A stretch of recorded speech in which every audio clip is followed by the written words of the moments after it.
Death is only the beginning. That is probably one of the few lines from this movie that I remember the most. Like, it really sticks with me to look back on it. Well, then I recently saw it a few months back, but the '90s Mummy movie, or I think it was or was it 2000? Hang on. Okay, so it was 1999. The 1999 Mummy movie. Have to get the facts straight on that one. I would say is probably a gem from my childhood that I didn't really kind of watch and appreciate till I got older. Mostly because when this movie came out, it scared the piss out of me. Figuratively, of course. I mean, I'm surprised it didn't make me piss myself when I saw it, but it scared the shit out of me. Really creeped me out. Then again, I was a kid. I was like maybe maybe 6 at the time. Oh no, I was 5. I was 5 when this movie came out. So unless it was on DVD by then.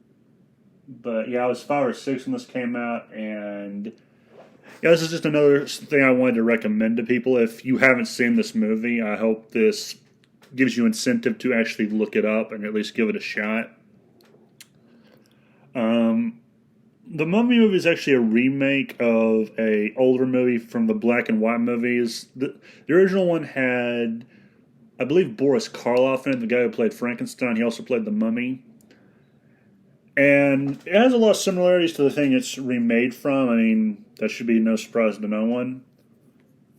Because, well, yeah, it's a remake. And unlike most remakes now, it actually has a lot of things in common with what came before. Actually, no, that's not fair. I'm pretty sure some remakes have that. They just aren't done as well. And this movie... Well, one thing I will say, I think this is actually something I've heard before, or someone has said, and I'm just repeating it, but this movie has a lot of heart. Like, it feels like it was done by people who gave a shit, who had passion for what they were doing, and they were just putting their all into it. Like, I never get that feeling from people who make movies now. It feels like, oh, it's just to make money, or oh, maybe some of them do give a shit or making money or making the movies, but they're never as good. I also think this boils down to the fact they had some pretty good casting at the time, and with this movie there was less. Well, there was probably some interference from the studios, but they were actually able to be talked down from, like, one of the characters, Brendan Fraser's character, or the guy who plays O'Connell. When he was cast, I think it was the studio who was not really that sold on him, but the guy who wrote it said, "No, look, he is the perfect Errol Flynn character." Like, he imagined Errol Flynn when he was writing the script, and he said Brendan Fraser can do it. He can pull it off. There's also a story that he almost died when there was a scene where he was being hung in a prison. I mean, he survived, but yeah, he almost died apparently, and they had to resuscitate him. And this thing actually has a lot of things in common with the movie it's remade from. Like, one core thing is at the heart of both the Mummy from the Boris Karloff days and the 1999 one. Is at the heart of it is the love between the antagonist Imhotep and the High Priestess. Oh no, not High Priestess. I forget what Anck-su-namun was, but and like the affair between them is more or less why he is damned to be the Mummy and why he was cursed to such a horrible fate. Which also sort of infuriates me because, like, you gave this guy every incentive to hate your guts and you made him into one of the most powerful beings on the planet. What made you think that was a good idea? Another funny thing is they had a lot of different people who came onto this project, but they had to leave for different reasons. I think George A. Romero was one. Another one was... what was his name? He worked on Hellraiser. He wrote the book, I think. He also worked on it, but he had to drop out for, like, other commitments he had. So yeah, there's also that interesting fact. And the movie's CGI is pretty good. Well, I say it is. People probably will say it has not aged well. I say it has, but then again, I don't have many standards when it comes to the movies I watch. It just has to be entertaining, and you have me hooked. It's set in the 1920s, the late 1920s. Well, like it's at the end of the middle of it, so it's like 1926. And it follows a former member of the French Foreign Legion, an archaeologist, well, someone who wants to be an archaeologist, and her brother, who's like a treasure hunter, who's also probably one of my favorite characters in the movie, right there with O'Connell and Imhotep. And there's also some other characters, but those are the three that the movie centers around. There's also this one Egyptian guy. He later becomes like an ally. But anyway, those three are the main characters. And then you have the antagonist Imhotep and Benny. And it's kind of like a fight to stop this Imhotep from, well, one raising his beloved. The other is stopping him from destroying the world, basically. Well, I think that was what they were trying to do. Like, saving the world sometimes felt like it was just a byproduct. They were just trying to save each other as well as stop him. But, yeah, no, the movie is very interesting. I'll be getting into certain stuff later on, but if I had to rate it, 8 out of 10. Like, my brain system's kind of wacky, so take what I just said with a grain of salt. Or at least enough salt that if Lot saw, he would confuse it for his wife. It has some good action, really good gun work. Well, sort of. They mainly just shoot people, and some pretty good deaths, actually, which I'll also be getting into. And that's all I can really say so far without giving too much away. Oh, also, it has the scenario where they say, reading a book never hurt anyone. In this movie, it did. Okay, the opening really kind of sells this movie for me. A lot of things sell it for me, but this one really sold it because it was just so. It was kind of intense, is what I would say. Part of the opening is first we have Imhotep's backstory, like how he was having this affair with the pharaoh's mistress, I think is what she's called. I don't think she was actually sleeping with him, or if she was putting it off for as much as possible. He finds out Imhotep and I think the Anuxinamun kill him. The Pharaoh's royal bodyguards, the Magi, they come in. Imhotep reluctantly gets away, while Anuxinamun kills herself, knowing he'll just revive her. And yeah, when he's in the middle of, he takes her body, and he also steals the book of, I believe Amun Ra is what it's called, which is this golden book. I'm not bullshitting you. It's actually made of gold. Like, it's this really big golden book. I used to think that's the one. It was either the Book of Amun Ra or the Book of the Dead. I can't remember what the two do exactly. Well, I know what the Book of the Dead does, but no, I'm pretty sure it was the Book of the Dead. Again, it's been a while since I watched the movie, like a couple months. And just as he's about to kill someone, so Anuxinamun can take over that body or be revived in her old one. The Magi had followed them. They stopped the ceremony or the ritual, and her soul returns to the underworld. After this, Imhotep's priests are condemned to be mummified alive.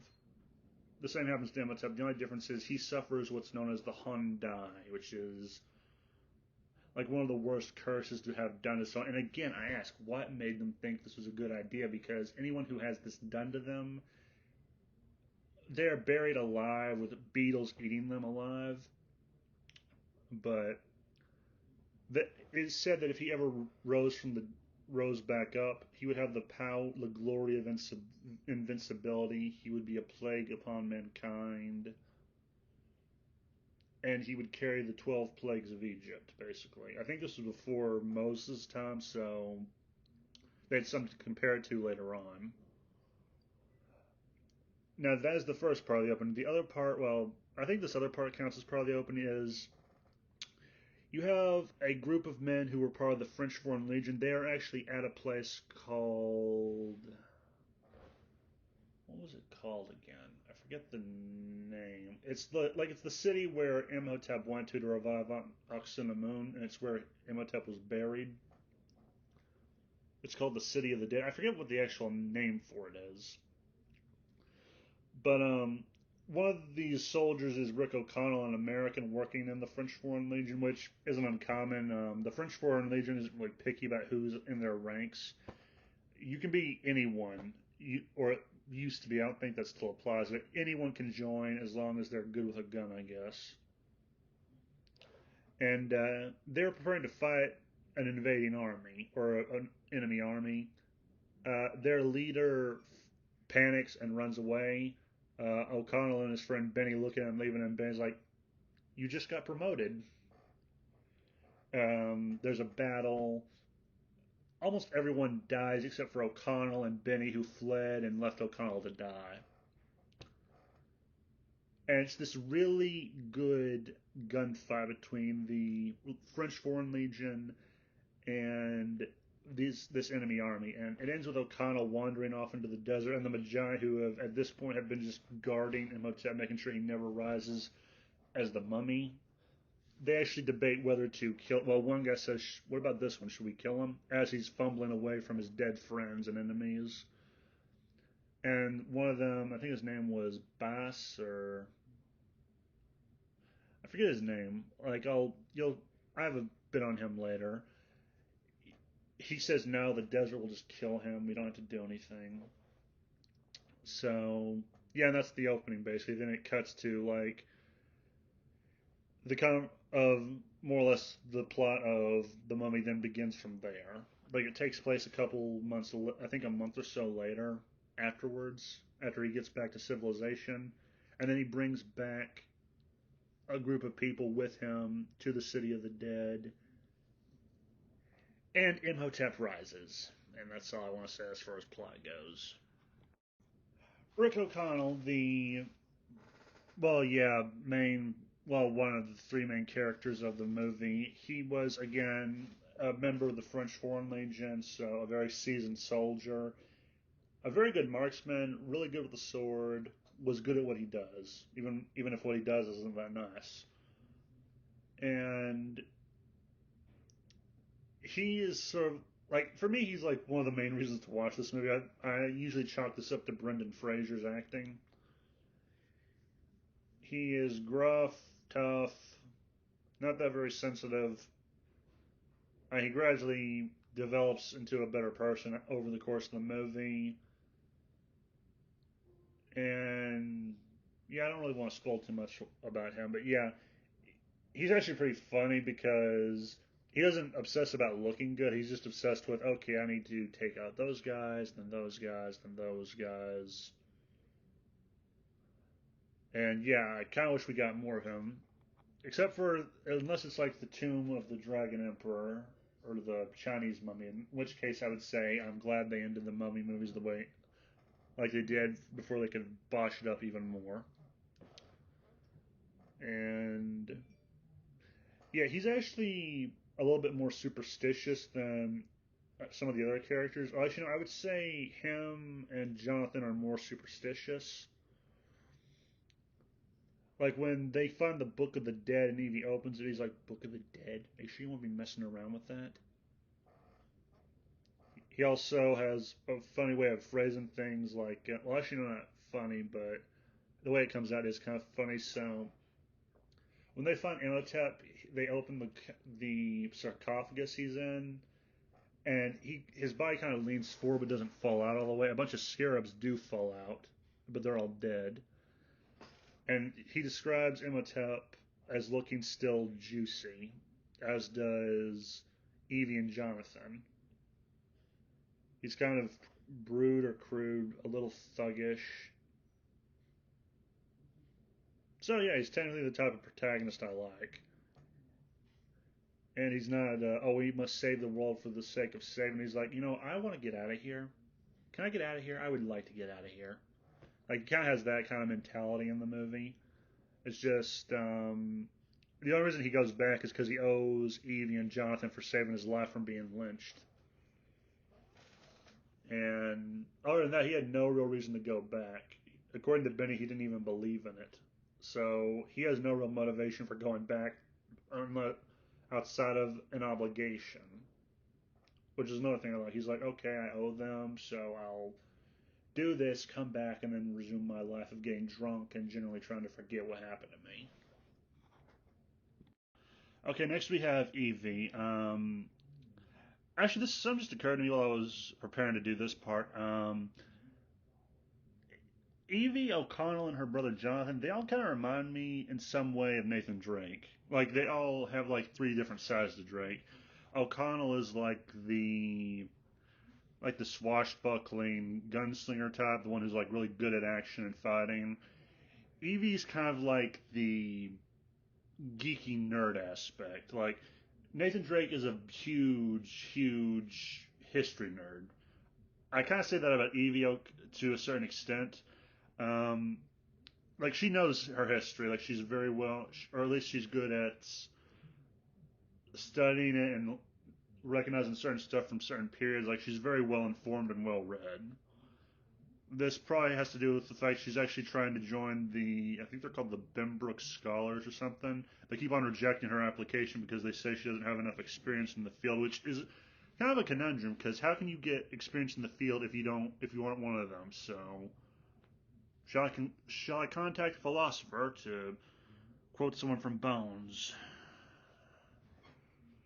But yeah, and she sometimes finds herself getting in trouble. Like when you're first introduced to her, she's putting some books up, and she realizes that it's on the wrong shelf. Like it belongs on the one opposed her, and she's on this ladder. So she tries to lean over to the other side to the shelf across, and all of a sudden the ladder she's on stands up, like, and she's like stuck like that, and she ends up knocking over a lot of bookcases. So she's a little clumsy, a little in that one scene. I would say she's actually pretty competent for the rest of the movie. But yeah, she's more not like a gunfighter. She's more of like the brains. O'Connell is the brawn, and her brother is the I don't know the greed, like but the good kind of greed. But I'll get to him later. And Evie is also kind of like the more innocent one of the three. She sort of also is more logical, so she doesn't believe in any of that hocus pocus stuff, which is unfortunately what semi causes the mummy to come back and become a threat to the world. So there's that downside of it, but for the most part, yeah. And she is also kind of like not an idiot. Like when they rescue O'Connell and he claims that he can take them there, before they get on the boat, he's like, "If this is some kind of a flim flam, I am warning you." Before O'Connell interrupts him, he's like, "You're warning me." And then he kind of like highlights like, yeah, I know what I'm doing, essentially. Basically, like, my whole damn garrison believed in this story so much that without orders, they marched all the way into wherever it is to find that treasure. And when we got there, all we found is sand and blood, was basically his response. And then he says he'll get their bags. But yeah, Evie's basically like a nerdy history buff, which I like about her. Like I like history, and I like learning about it from time to time. Like not all of history, but yeah, I can kind of relate to her on that a little beyond. But the other stuff, like she wants to find the Book of Amun Ra because she's always dreamed of finding it since she was a little girl. There's also that like she's just more interested in reading it than the fact that it's made out of gold. Like O'Connell would be more interested in that than actually reading it. But yeah, so yeah, she's a good character. She sort of grows over time, and well, not over time, but through the movie, and she actually learns to defend herself, and she actually takes her own initiative throughout the film to do things to save people. And she's one of the few who actually wants to take action to put Imhotep back in the ground. So she also has that going for like O'Connell's just like we need to get out of here. And if he's like, if we leave, there'll be nowhere to run to. So there's also that going for her. So she's more of out of the three. I would also say she is the more moral. And normally I don't like moral characters. I find them boring. With her, I make an exception because she's actually a good human being. She's someone that if you met in real life, you'd probably want to be friends with. or I would anyway. Most guys would probably be wanting her number. And yeah, that's all I can say about Evie without giving too much away. Okay, Jonathan. This guy I actually kind of like because out of the three, I would say he's probably the funnier one. I kind of chalk this up to the actor playing him. Well, sort of, maybe the writing, but it seems like he was having a fun time while playing this character, which is also another thing I think is kind of lost now when with acting is they've forgotten how to have fun with a character. Like some people, they do roles that are serious, and some people they just do movies because they're fun. Like the guy who played Snape, I forget his name. Um, he did a Robin Hood movie, and he said it, and it was just fun to him. He So like that's something that I think has been lost to some. I hear his name is it's Alan Rickman. God rest his soul. God rest that poor bastard's soul. I miss him to be perfectly honest. But anyway, yeah. And the guy playing Jonathan, he seems like he's having a very good time. And he's actually a funny character to be introduced to. Like when we meet him, he pranks his sister by hiding in this little coffin with a mummy, then jumps and has it jump out to scare her. And then you see his legs kicking up as he's laughing, and his sister's like, "Have you no respect for the dead?" Of course I do, but sometimes I'd really like to join them. And then his sister's like, "Well, I wish you would do it sooner rather than later before you ruin my career the way you ruined yours." And that's the introduction to Jonathan. And like if O'Connell is the swashbuckling aspect of Nathan Drake, and Evie is like the nerdy aspect. He is definitely I would say, the greedier aspect of Drake. Like Nathan Drake wasn't that greedy of a person. I think with him it was more of like the adventure that enticed him to go after treasures, and he was just wanting to find them. At least that's the feel I got from him. With Jonathan, yeah, he was more greedier, but he wasn't. It wasn't to a detrimental effect. Like it was never a negative aspect of his character. Like he still. I always got the feeling that regardless of how valuable Son was, if he had to choose between the valuable stuff or his sister, he might. Well, it could probably go either way. He might try to do both.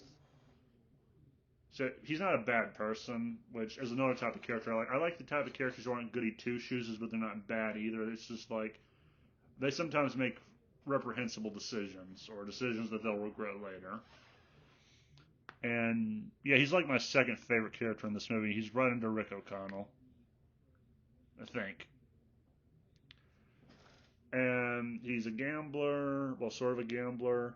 He has a funny dynamic with O'Connell. Like when O'Connell apologizes for punching him, he's like, "Oh, don't worry, it happens all the time." So I get the feeling he's had that happen to him more than a few times in his life, which is kind of funny. And he kind of like develops some confidence as the movie goes on. Like he ends up getting the one of the McGuffins back, and he's like, "And did I panic? I think not." Then fire causes him to jump from the boat. But yeah, he does develop some confidence as the movie goes on, and yeah, he just becomes a very likable person by the end, for me at least. Your mileage will probably vary on that one, so you might have a different view of it, but I think he becomes an okay guy by the end of the movie, and he's an okay guy throughout the movie, but by the end of it, he's a really okay guy. Ardith Bate, he's actually a pretty good character throughout the Mummy movies, or at least the first two, and in the animated TV show. He actually was an antagonist in the first part of the movie. Hilaire develops into an ally character and helps combat the Mummy. And he's actually kind of funny. Like when you see him flying on the plane, he's just holding on to the wing of this small plane they're on. And O'Connell's like, "You okay?" And he looks like he's actually having fun almost. I mean, he could be panicking. It's hard for me to tell with facial expressions sometimes, but yeah. And he is willing to do whatever it takes to stop Imhotep. Like he risks being killed just to do it. It's assumed at one point in the movie that he died. Then you find out by the end he survived. Spoiler alert. And he's a skilled fighter, a very good marksman actually, sort of. And he and O'Connell and Jonathan have a good dynamic, I would say.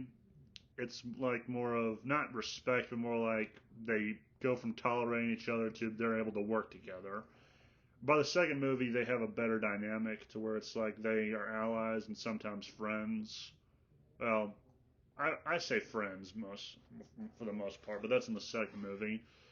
The But in the first movie, it's just like they're allies, and by the end, he develops some respect for O'Connell, Evie, and Jonathan. And this is mainly because in stopping Imhotep, they have basically earned his gratitude and the gratitude of his people, the Magi. So that's all I can really say about it. There's this one funny scene where O'Connell and him are moving rubble, and Jonathan's just like observing, as like put your back into it, basically like a joking comment. They both look at him like, "You want to do this?" Or they look like, well, actually, no, it's bad. I think it's more like, "Can I hurt him? I would like to hurt him." That's the feel I got from it anyway. And yeah, he's another a pretty good character. Like in the grand scheme of the Mummy movies, he is an awesome character. But just in the first movie itself, he is a good character. And they use him. They don't ever use him, I think. And he has, like, he's someone that I thought by the start you think you're not gonna like, and then it's just, oh no, he's an okay guy. He is actually very reasonable. Well, to an extent, depends on your definition of reasonable. I mean, he was willing to kill people just to keep Imhotep from resurrecting, but considering what Imhotep is capable of, I would say that willingness of the ends justify the means with him is kind of justified. Now I move on to the antagonist of the film, Imhotep. Probably, yeah, a very scary thing from my childhood, I'm not going to lie. Looking back on it anyway. Played to, well, I say perfection, but he was played by Arnold Vosloo, I believe is his name, a South African actor. I think he's from South Africa. Um, he did a really good job with this character and selling it and working with the CGI team. Like, I think his exact words when it came to CGI was, "Look, guys, I don't always understand what it is y'all are doing, but just tell me to the letter what you're gonna do, and I'll like just so you know, so he could just make the scene work best for them with what they had intended." And yeah, and he also said, "Yeah, they're the best in the business, and once you trust them, they can make you fly," or something like that. The quote comes from a video I saw by Comics and Film Comics Explained, I believe. I'll put a link to that in the description probably, unless I forget. In which case, remind me.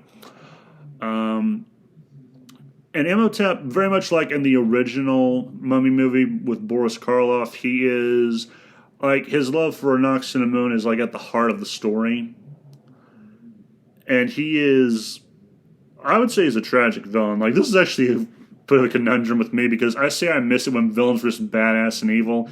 He's like one of the exceptions because I said, okay, you can have a villain who's evil and still be tragic. Like you pity the man they once were, but you loathe who they've become. I would kind of say that about Imhotep. I mean, he did come from a different time where morals were different, so I don't know. Like that's just my little tangent. Um, he is willing to do just about anything to raise a Moon, even if that means destroying the world and plunging it into darkness. He has no qualms with killing the people who basically robbed from him.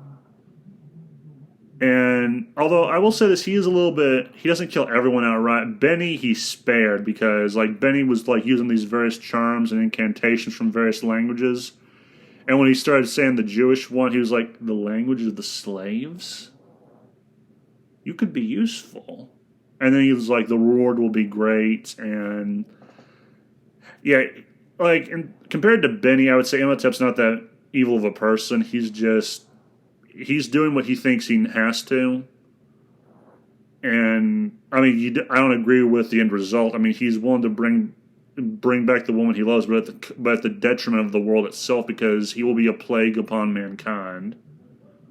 And yeah, and he's just a scary guy all around. Like his jaw opens very wide. He has this really creepy scream.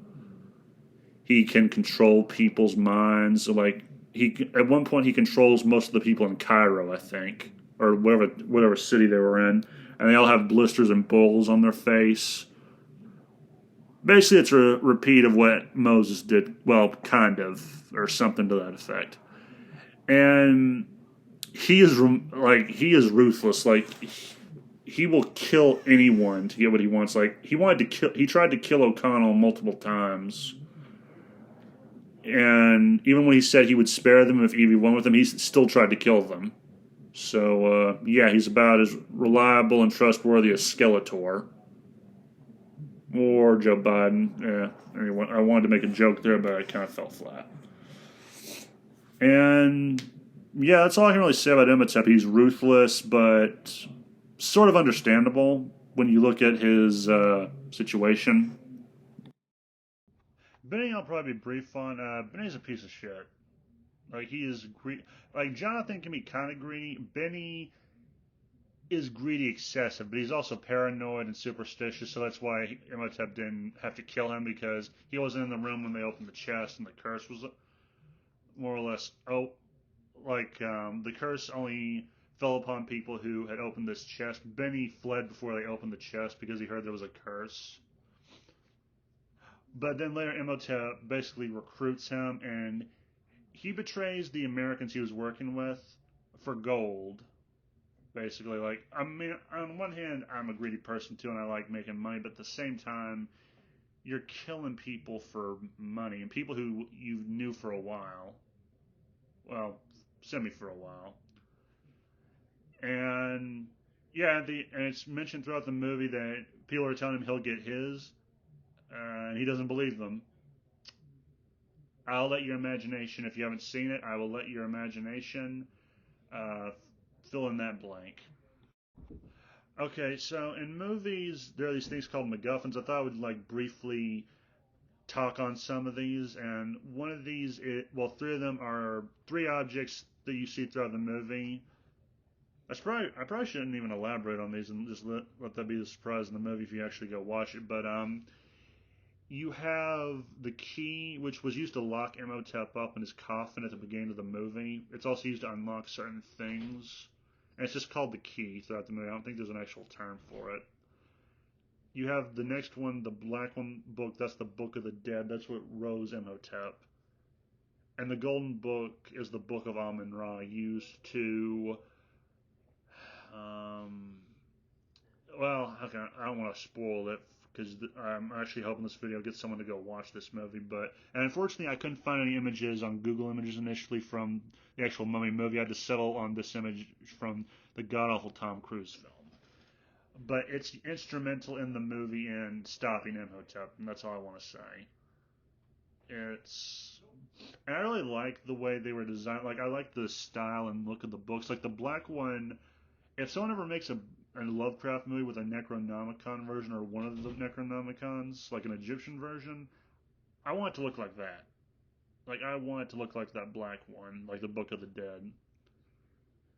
And the golden one's okay, but yeah, the key and the Book of the Dead are probably my favorite items in this movie. Like whoever designed these things, like they are part of a dying breed. Like stuff now doesn't look as cool as it does in movies as it did in this movie.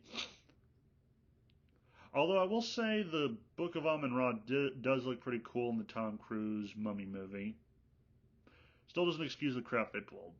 And the fact that we're not getting that dark universe series we're supposed to get. Because I was looking forward to that, god dang it. I was looking, because I wanted there to be more stuff. I wanted there to be a Frankenstein movie, a Dracula movie, an Invisible Man movie. Like, I wanted a renaissance of that, crime, damn it. But I'm going to stop before I get on that tangent. Just, yeah, damn it, Universal, just damn it. Okay, so this is probably where I'll end the video, just talking about like the deaths in this movie. The Americans get wrecked, and I'm not talking about the Afghan War. Yeah, or Vietnam, and like the American teams who went to Hamunaptro with that, which was the name of the sea. I don't know if I finally remembered it for some reason. But the ones who went there with Benny, they all get wrecked. Let's leave it at that. And what happens to their bodies afterwards is pretty disturbing. Like even as like when I was a kid and I saw their deaths, I was like, sorry, spoiler alert, I guess. But yeah, when I saw him, I was like, God dang, that was intense. Like one guy that he didn't kill all the way, he took his eyes and tongue. Imhotep did because his tongue had been cut out and his eyes had rotted out. So Imhotep took one from the first guy and then killed him later in Cairo or whatever that city's name was. And yeah, they all get fucked. One guy gets like hoisted up by sand and well, he ends up like similar to the guy you should be seeing the image of. And the third guy, he tries to go out in a gunfight, and then after he runs out of bullets, he's fucked. He's just fucked. And those are the deaths. Other people die in the movie. One guy gets killed by a mob that Imhotep has control over. Like he dies buying some time for the others to escape. And another guy who flies a plane to help them fight the mummy. He's like this British pilot left over from World War One. He dies. Connor kind of gives him the final salute as his his plane is sinking into the sand after it crashes, and he died. There were some diggers who were brought to Hamunaptra. They got hit by salt acid, which is a pretty fucked up way to go. Some people get killed by these beetles that eat flesh. Like the deaths were pretty good actually. That's one of the things I liked about this movie also is when I look back on it now and go back to watch it, the deaths were pretty good. So the people who were in charge of that stuff, congratulations if you see this. Like you are, I don't see stuff like your work anymore. I don't know if I've said this, but you were part of a dying breed in the entertainment industry. Unless you've gotten lazy, in which case you disappoint me. Like why? But yeah, that's all I really wanted to say. Yeah, the deaths are just good. They are very traumatizing if you're young, or if you are have a low constitution mentally or mental fortitude. But anyway, yeah, that's it. Like the movie is good. It holds up actually pretty well in my opinion, even after all these years later. Like it's at least 10 years old now. It came out in 1999, so yeah, it's been 10 years more or less. It'll be 20 in another few years. Well, in in 8 more years it'll be 20 years old, but yeah, it's pretty good. The CGI, I can take it or leave it. It doesn't bother me. Actually, no, I can take it. It does not bother me that much. The acting was good. The effects were good. The like it was a good job they did. And I think this speaks more to just how like we've gotten a downgrade in entertainment now. Like you look back at what came before and you're like, what the fuck happened to entertainment? This used to be good shit. Now it's not good anymore. And it's aggravating. It really is. But yeah, that's the video for the most part. I really do recommend this movie wholeheartedly if you have not seen it. Which I have to ask, how have you not seen it yet? That's like saying you haven't seen The Highlander or James Bond. Not that I have much room to complain. Until recently, I hadn't seen The Highlander. Again, until recently. And James Bond, I refuse to watch because it doesn't look like my kind of thing. But yeah, if you haven't seen it by some weird coincidence or serendipity, yeah, give it a shot. It's a pretty good watch. I'm more of a one and done kind of guy. Like I can only watch something so many times before I get bored with it. But this is something that I can come back to watch occasionally, and it doesn't disappoint. It was pretty good, and it makes me sad that I don't see these actors that much in the stuff I watch. Granted, I don't watch much TV anymore or movies, so that's kind of more of a hang up on my part. But yeah, they did a good job. The actors really seemed like they were doing their best with what they were doing, which I say most actors now aren't doing, or actresses, or they're phoning it in. And then again, that could just be projecting. I'm sorry, that was me just kind of digressing. Again, that's the video. If you've seen the movie already, what stuff did I fail to cover? Because, or what do you love about the movie? Personally, I just love the three main characters and Imhotep, and the Book of the Dead and Book of Amun Ra and the Key. Like those things are very cool to look at. Yeah, just let me know your thoughts in the comments if you've seen the movie. If you haven't seen the movie, feel free to say something anyway. I enjoy seeing the comments in my videos. I like interacting with people. Basically, I really do enjoy that, and I can sometimes do that through comments. I don't get much interaction, but yeah, I enjoy it when it does happen. Anyway, have a nice day. Give the movie a try, and remember the game was rigged from the start.